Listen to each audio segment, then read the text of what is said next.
This is my Bobcat stump grinder. Looks like we have got a leak. The hydraulic motor is leaking, and it's rather expensive to replace the seals on this motor.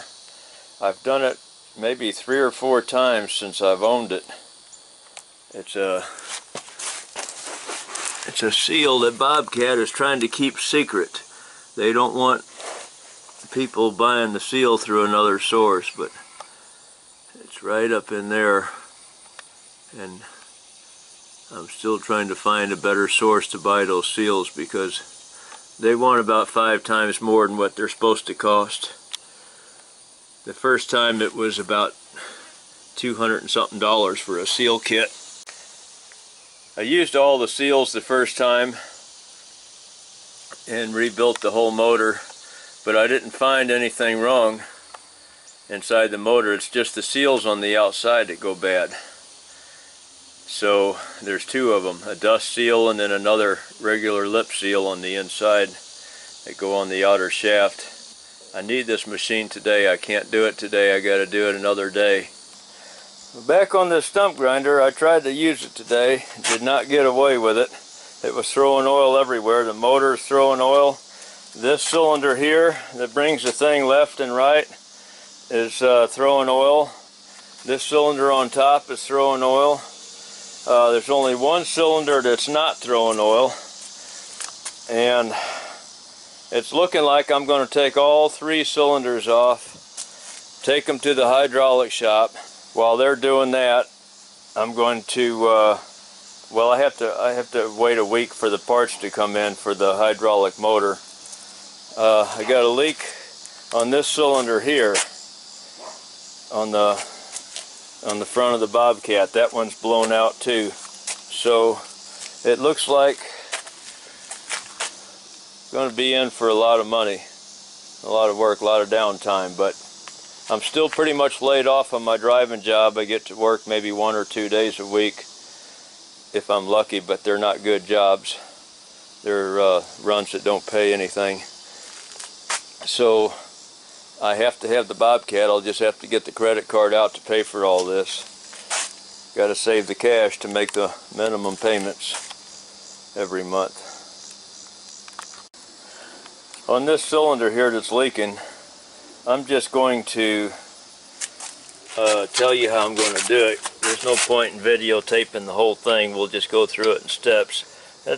I started to take it out already, didn't finish yet. This bolt comes out, and then this pin just drives right out that way. And up here, this bolt comes out, and that's all. But before I take that top bolt out, I gotta undo these hydraulic lines. So there's nothing to that. Just loosen this one up. It's dirty, but there's a thing here. You got to put a wrench on that and turn it loose. There's a nut in there. I took the door off the Bobcat so I could get out. Then put a couple of jack stands. I raised this thing up, this boom up high enough, tilted it out forward so that I could get the most access to these hydraulic line fittings. So I can get the best access to them without it being all jam-packed tight up against the machine. And I got jack stands underneath it down here with a 2x4 going across because they don't go up quite as high as I want them to. So when this thing sinks down, it's only got about 3/4 of an inch before it hits the 2x4.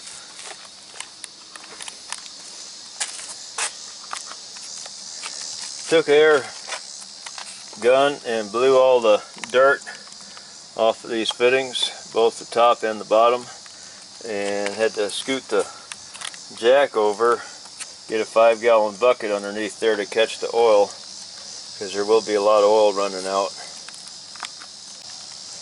In my case, it's just a 15/16 wrench, open end wrench. Crack this line loose.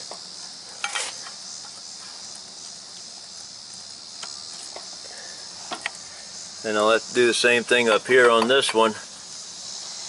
And this is a 15/16 also. I'll probably use an air wrench on that. When I got that line loose and the oil started coming out faster, this thing started tilting down. It was losing hydraulic pressure inside, so I took a piece of chain and tied this thing up a little bit. I just wrapped it around here and through this loop here, keep it from falling down. I'm going to knock this pin out now, and I can't do it without using the tripod, which I don't have handy. I'm just going to use a hammer, and I'm going to use this pickle fork for a drift. Knock it out of there. Maybe I don't even need to use the hammer. It's coming out pretty easy.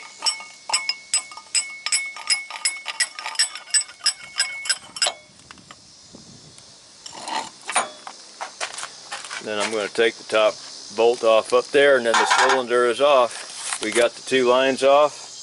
This thing is still full of oil on both sides. There's a piston on the inside, and it has oil pressure on this side of it, which comes out of this hole or goes in that hole to push the piston that way. And same thing up here, oil pressure that pushes the piston this way.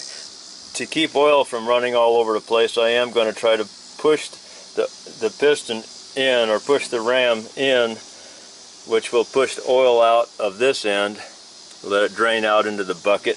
Then I'm going to pull it back out, which is going to pull the oil out and push the oil out this way.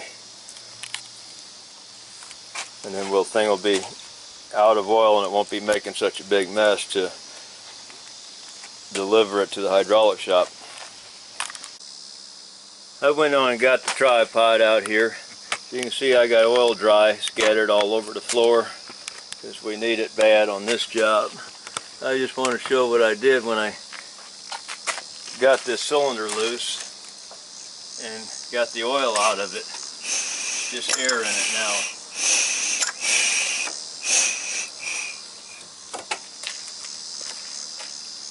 I'll go on ahead and take the top bolt off of it. There's bolt up here, and then it's ready to go. Got to take a couple more cylinders off the stump grinder. To get this off, you got to have a socket wrench on one side and another one on this side. They're both 15/16 in my case, and I'm going to give somebody an excuse to be smart aleck if they want. I got my impact socket, an impact extension, and a chrome ratchet on this end, and I got an impact and a chrome socket on this end. So how do you like that? These are old sockets. They're probably 40 years old, so they ain't gonna break. Already got that off of there.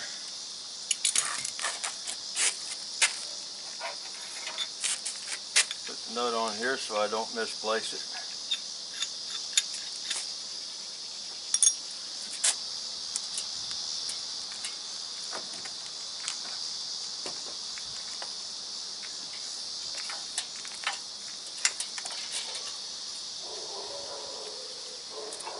Here we go, this cylinder's off. If I wasn't videotaping, it probably would have taken me 15 minutes to get it off. But I got 3 more to get off on the stump grinder.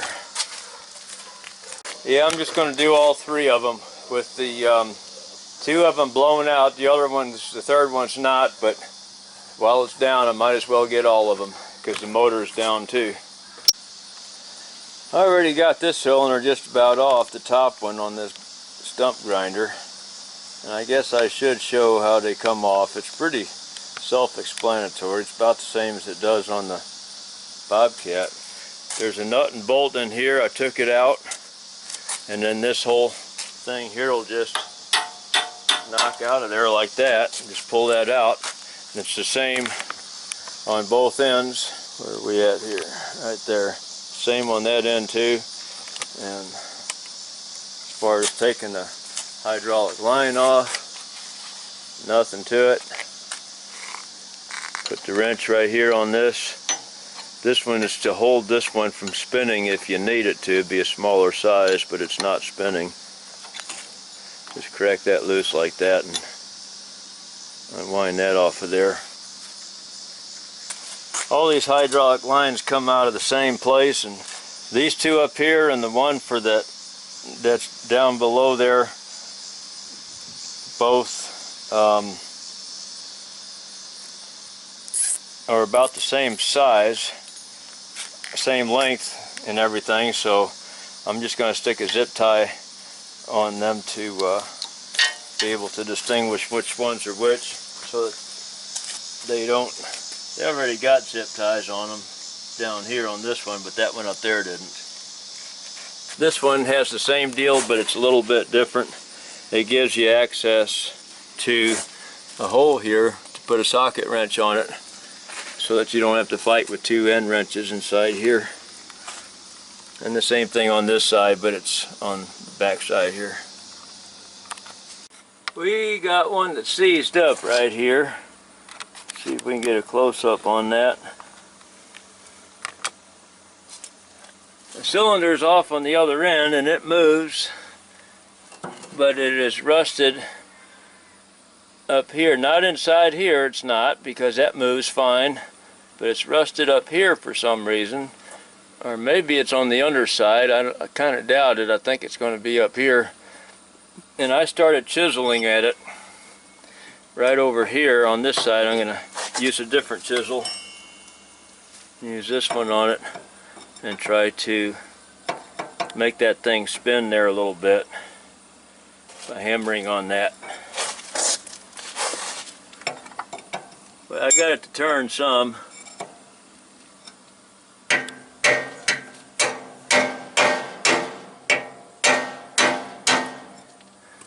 I'll keep working on that till I get it loose. Got my cylinders back. Put this thing back together. First thing I'm going to do is put just a little, looks like they might have steam cleaned these things because they're all clean and dry before they put them together, so I'm sure they got oil inside of them, but we'll wipe some grease inside these ends.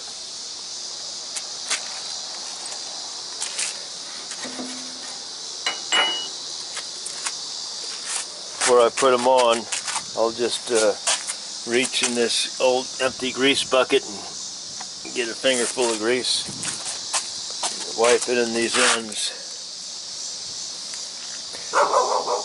on both ends and put it back together. Got that end on, and just twist and turn these ends whichever way you want to go with it to get the grease fitting to face the way you want it to. And just pull the thing out. And if you can't pull it out with these caps on, pull the caps off. They give you these caps, keep dirt out of there, and then the oil that might be in it help keep it from leaking. Now it'll move freely.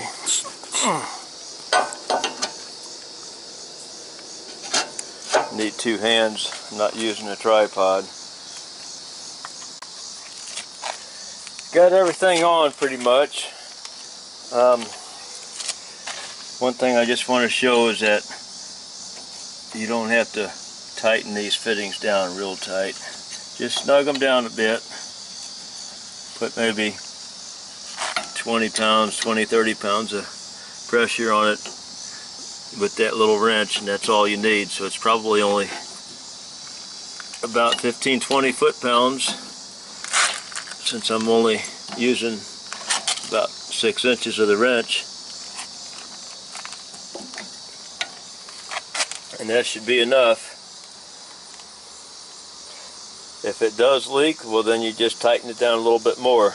It's better to be able to tighten it down a little bit than to put it on too tight. It's all back together, but one thing I failed to do is take pictures of where the grease fittings were going to be on any one of these that might be in a tricky position. Okay, this one up here, nothing tricky about that, it's right on top. The same thing right here, but this one, either on top or on the bottom, is going to be a problem to reach in this particular position. So I have to pull this wheel in with the hydraulics or push it out. I may wind up having to turn this cylinder around and put it on top, have that grease fitting on top. Not this, all I got to do is take this end of it out and spin it around. But I don't know, I have to wait till I put the machine back together. It needs a cylinder too. And then hook everything up and get the hydraulics going, and then see what which way that nipple needs to be facing in order to be able to grease it. I got all the cylinders put back on. Now I'm going to start the thing up and pick up I won't even pick it up right away. First I'm just going to hook up everything to it. Yeah, I'm going to pick it up because I'm also going to put a chain on it so that I don't stretch this cable out anymore. I'm going to find out where to put a chain, where to hook that up. Fasten it onto this thing here someplace, maybe this hole right here, we'll see. And we'll maybe get a grab hook and put it on this ring right here. We'll figure something out. Forgot to grab the camera to show this part here. What I'm doing right now is trying to do it with one hand, hold the camera again. Going through all the positions to fill all the cylinders, both sides of each cylinder, each side of the piston inside of it has to purge all the air out and fill it with oil. So that's why going through all these positions, I'm going to raise this thing up. Look at that, there's no oil in it, so it just fell. Let's get the left and right, fill that one up. In my case, it's just switch over here, my thumb.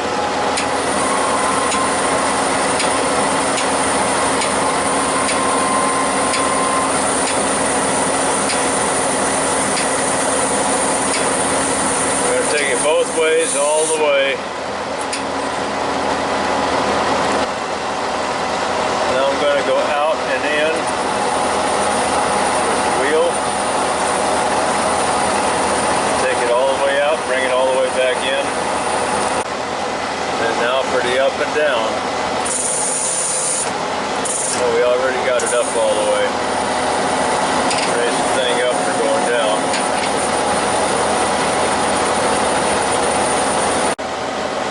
And then the cutting wheel motor.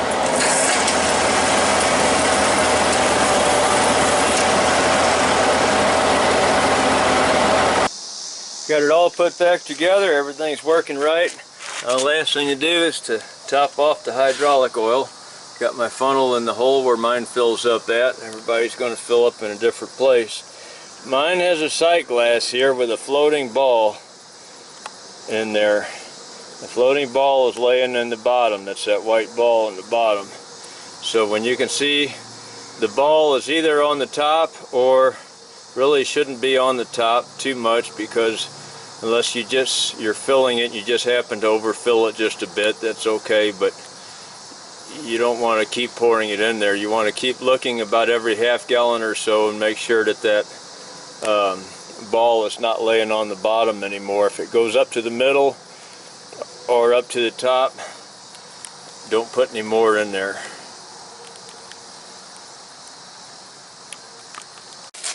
The chain situation's not going to work yet. That's going to take some time, because the cylinders for the tilt on the bucket have just too much power, and they just twist everything out of shape without feeling any tension at all. It starts twisting and breaking things, so we'll have to work something else out on that. But everything else is done except the hydraulic motor itself. Still has a leak. It's this thing right here that turns the cutting wheel. See here, it's just sitting there dripping. But I have to put this machine to work. The parts are on order. They're not in yet. I got to cut a few stumps and get some money so I can pay for what I already bought. Alright, thanks for watching.